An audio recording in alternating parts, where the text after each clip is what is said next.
അങ്ങ് മുന്നോട്ട് വെച്ച പോയിന്റുകൾ ഇങ്ങനെ ക്രമീകരിക്കാം. ഒന്ന്, കോൺഗ്രസ് ഉൾപ്പെടെയുള്ള പ്രതിപക്ഷ കക്ഷികൾക്ക്, അതിൽ CPM-ഉം CPI-യും CPI മാർക്സിസ്റ്റ് ലെനിനിസ്റ്റും ഒക്കെ പെടും, RJD-യും ഒക്കെ പെടും.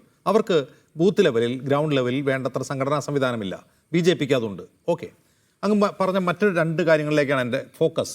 ഒന്ന്, ഗുഡ് ഗവേണൻസ്, ബാഡ് ഗവേണൻസ്, ഇതാണ് ജനം തിരഞ്ഞെടുക്കുന്നത് എന്നാണ് അങ്ങയുടെ ഒരു തിയറി. ഓക്കെ, നിതീഷ് കുമാർ 20 വർഷമായി ചെറിയൊരു ഇടവേള ഒഴിച്ചാൽ, ജിതൻ റാം മാഞ്ചി വന്ന ഇടവേള ഒഴിച്ചാൽ അദ്ദേഹം തുടർച്ചയായ മുഖ്യമന്ത്രിയാണ്. അദ്ദേഹത്തിൻ്റെ ഗുഡ് ഗവേണൻസ് ആണ് എന്ന തിയറി അങ്ങ് മാത്രമല്ല പലരും പറയുന്നുണ്ട്. ഗുഡ് ഗവേണൻസ് ആണെങ്കിൽ അതിൻ്റെ ഫലം അവിടെ കാണണമല്ലോ. അതിൻ്റെ ഫലം എന്താണ്? ആ ഗുഡ് ഗവേണൻസിൻ്റെ ഫലം എങ്ങനെയാണ് ബീഹാറിൽ റിഫ്ലക്റ്റ് ചെയ്തത്?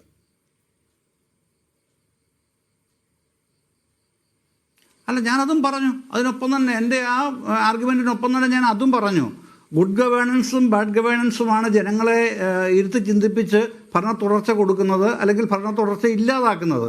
ഇവിടെ പക്ഷേ 20 വർഷം തങ്ങളെ ദാരിദ്ര്യത്തിൽ തന്നെ നിർത്തിയ സർക്കാരിനെ വീണ്ടും എലക്ട് ചെയ്യാൻ അവരെ പ്രേരിപ്പിക്കുന്നത് എതിർഭാഗത്ത് നിൽക്കുന്നവർ ഇവരെക്കാളും മോശമാണ്, അവർക്ക് അധികാരം കൊടുക്കാൻ കഴിയില്ല എന്നുള്ള അവരുടെ ഒരു അഭിപ്രായമാണ് നമ്മൾ കേൾക്കുന്നത്. 2020 തെരഞ്ഞെടുപ്പിൽ അവിടുത്തെ ഏറ്റവും വലിയ ഒറ്റക്കക്ഷി RJD ആയിരുന്നു. അപ്പോൾ RJD JDU-വിനേക്കാളോ BJP-യേക്കാളോ മോശം പാർട്ടിയാണ് എന്ന ബോധ്യം 2020 ബീഹാറിലെ ജനങ്ങൾക്കില്ല. 5 വർഷം കൊണ്ട് അവർ മോശമാണ് എന്നെങ്ങനെയാണ് പ്രതിപക്ഷത്തിരുന്ന് അവർ തെളിയിച്ചോ? അല്ല, അങ്ങനെ നമ്മളത് ആ ഒരു ലെവലിലേക്കാണ് നമ്മളുടെ ചിന്ത അല്ലെങ്കിൽ ചർച്ച പോകേണ്ടതെങ്കിൽ ഇറ്റ്സ് ഓക്കെ. കാരണം വളർച്ച RJD-ക്ക് സീറ്റ് നിലയിൽ വളർച്ച പിന്നോട്ടടിച്ചു, പക്ഷെ വോട്ട് നിലയിലോ സ്റ്റാഗ്നൻ്റ് ആണത്.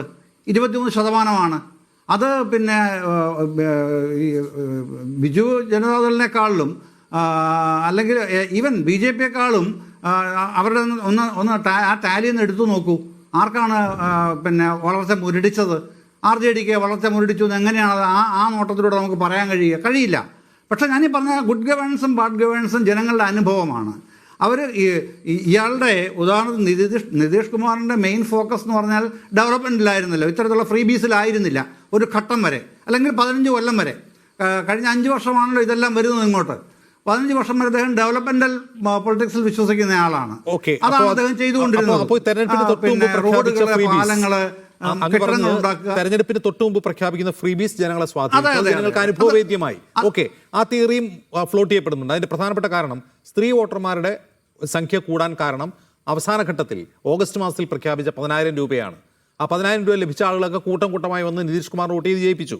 ആ തിയറി നമുക്ക് വിശ്വസിക്കാം. പക്ഷേ അങ്ങനെയെങ്കിൽ ഈ ഫ്രീബീസ് എല്ലാ സംസ്ഥാനങ്ങളിലും ഇൻകംബന്റ് സർക്കാരുകളെ സഹായിക്കണ്ടേ? നിതീഷ് കുമാർ മാത്രമല്ലല്ലോ തെരഞ്ഞെടുപ്പിന് മുമ്പ് ഫ്രീബീസ് പ്രഖ്യാപിച്ചിട്ടുള്ളത്. ഒരു ഉദാഹരണം പറയാം. 2023 രാജസ്ഥാനിൽ അശോക് ഗെഹ്ലോട്ട് പ്രഖ്യാപിച്ചത് 1.25 ലക്ഷം കോടിയുടെ 15,000 കോടിയുടെ ഫ്രീബീസാണ്. 500 രൂപയ്ക്ക് ഗ്യാസ് മുതൽ ഹെൽത്ത് ഇൻഷുറൻസ് മുതൽ. പച്ച തൊട്ടില്ല. വേറൊരു ഉദാഹരണം, 2024 ആന്ധ്രയിൽ ജഗൻമോഹൻ 2019 മുതൽ 2024 വരെയുള്ള 5 വർഷം കൊണ്ട് ചെലവാക്കിയത് 1.25 ലക്ഷം കോടി രൂപയാണ്. അതുകൊണ്ട് തന്നെ ആന്ധ്രയുടെ പൊതുകടം 10 ലക്ഷം കോടി രൂപയായി മാറി. 11 സീറ്റിലേക്ക് ഒതുങ്ങി ജഗൻ. അപ്പോൾ ഈ തിയറി എല്ലായിടത്തും അപ്ലിക്കബിൾ ആവുന്നില്ല. ഓൺലി വെൻ കോൺഗ്രസ് ഇതര സർക്കാരുകൾക്ക് മാത്രമാണ് ഇത് ആപ്ലിക്കബിൾ ആവുന്ന ഈ തിയറി. അല്ല, താങ്കൾ പറഞ്ഞതിനോട് ഈ മറ്റ് സംസ്ഥാനങ്ങളുടെ അങ്ങനെ മാത്രമാക്കണ്ടെന്നേ. ഈ നോർത്ത് ഈസ്റ്റേൺ സ്റ്റേറ്റ്സ് ഒഴിച്ച് ബാക്കി ഏത് സ്റ്റേറ്റാണ് സ്ത്രീകൾക്ക് ഇങ്ങനെ പണം കൊടുക്കാത്തതെന്നുള്ളത് മാത്രം ഒന്ന് ആ ഒരു ലിസ്റ്റ് എടുത്ത് നോക്കൂ. അപ്പൊ അറിയാം അതിന്റെ സ്റ്റേറ്റുകൾ മാത്രമല്ല, എല്ലാ സ്റ്റേറ്റുകളും. ശിവരാജ് സിംഗ് ചൗഹാൻ മധ്യപ്രദേശിൽ കാശ് കൊടുത്തു. അവർ അല്ല, ഞാൻ പറഞ്ഞ ഏറിയും കുറഞ്ഞും എല്ലാ സ്റ്റേറ്റുകളും അത് ചെയ്യുന്നുണ്ട്. മഹാരാഷ്ട്രയിൽ കൊടുത്തു, അവർ അധികാരത്തിൽ. അല്ല, അതെ ഞാൻ പറഞ്ഞത് അവിടെ പക്ഷേ അശോക് ഗെഹ്ലോട്ട് പണം കൊടുക്കുമ്പോൾ അവർക്ക് ഭരണത്തിൽ വരാൻ കഴിയുന്നില്ല. ജഗൻമോഹൻ കാശ് കൊടുത്താൽ അവർക്ക് വരാൻ കഴിയുന്നില്ല. ഇതെങ്ങനെയാണ്, അതെങ്ങനെയാണ് ആ തിയറി ശരിയാവുക? അല്ല, ഞാനതൊരു തിയറിയായിട്ടല്ല പറഞ്ഞത്.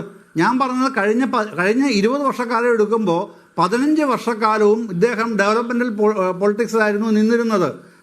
അദ്ദേഹത്തിന് ഞാൻ ആ രൂപത്തിൽ അദ്ദേഹത്തെ അനലൈസ് ചെയ്ത് പറയുകയായിരുന്നു ചെയ്തത്. പക്ഷേ താങ്കൾ ഇത് മാത്രമാണ് എടുത്തതെന്നുള്ളത് അത്രേ ഉള്ളൂ. പക്ഷേ അത് കുഴപ്പമൊന്നുമില്ല, അങ്ങനെ എടുക്കുന്നതിൽ തെറ്റൊന്നുമില്ല. ഞാൻ പറഞ്ഞത് അതാണ്, ഈ 15 വർഷം ഡെവലപ്മെന്റൽ പൊളിറ്റിക്സിൽ നിൽക്കുകയും അതിനുവേണ്ടി നിൽക്കുകയും ചെയ്തിട്ടുള്ള നിതീഷ് ഈ കഴിഞ്ഞ 5 വർഷക്കാലം ഈ ഫ്രീ ബീസിലേക്ക് കടക്കുന്നതിന് അദ്ദേഹം തയ്യാറാവുകയും പിന്നെ അത് ഒരു പിന്നെ ഒരു ഓവർനൈറ്റിലുണ്ടായ ഒരു പദ്ധതിയല്ല, ഒരു പ്രോജക്റ്റ് അല്ലല്ലോ ഈ ഫ്രീ ബീസ് എന്ന് പറയുന്നത്.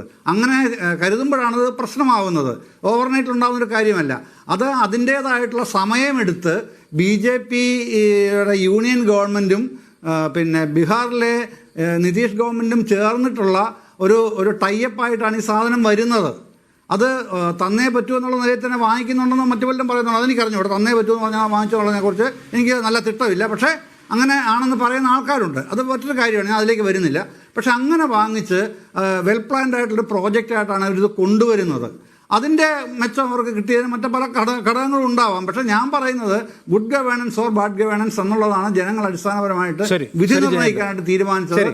ഒന്ന്. രണ്ട്, ഈ നന്നായിട്ട് പണിയെടുക്കാൻ കഴിയുന്ന സംഘടനാ സംവിധാനം അവർക്കുണ്ട്. നിതീഷ് കുമാറിന്റെ ഏതോ അർത്ഥത്തിലുള്ള ഗുഡ് ഗവേണൻസ് ആളുകൾക്ക് ഇഷ്ടപ്പെട്ടു, ആളുകൾ വോട്ട് ചെയ്തു, അദ്ദേഹം ജയിച്ചു.